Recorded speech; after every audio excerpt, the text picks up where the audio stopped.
In New Mexico on Monday, Solomon Pena, a Trump supporter who ran, and lost, in a state legislative race in last year's midterm elections, was arrested by police in the Albuquerque area for orchestrating what evidence indicates were at least 4 shootings targeting personal residences of local Democratic officials. It appears Pena was personally present for at least one of the attacks and fired a weapon there, per info from police reported in the Albuquerque Journal.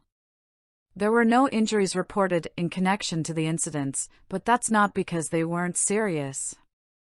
Earlier this month, over 12 shots were fired at State Representative Linda Lopez's residence, including at least 3 that hit her 10-year-old daughter's bedroom, making debris fall from the ceiling.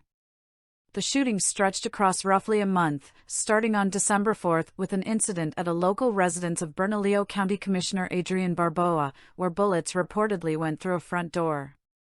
Pena previously visited at least 3 of the target's residences in the aftermath of Election Day last year, raising concerns about supposed election fraud, for which, of course, there remains zero legitimate evidence. Relatedly, Pena has expressed support for Trump on social media and appeared to indicate he ventured to Washington, D.C., on January 6, placing him around the attack on the Capitol. He reportedly paid 4 other individuals to assist him with carrying out the attacks, which, besides Lopez and Barboa, also affected now former Bernalillo County Commissioner Debbie O'Malley and State Representative Javier Martinez. Reportedly, a key development in the investigation took place after the attack on Lopez's residence, when local police stopped one of the assailants who assisted Pena within an hour of the incident. That man, Jose Trujillo, was driving a vehicle registered in Pena's name. Local officer Kyle Hartsock said Pena was present for the attack that night. Pena has a criminal history and spent well over half a decade in prison in connection to a series of retail robberies. Amid court disputes over his candidacy, a judge concluded ahead of Election Day that a state law blocking those convicted of felony offenses, like Pena, from taking office unless they received a governor's pardon was unconstitutional. Those who he later visited after the election and before the shootings included O'Malley, Barboa, and Lopez.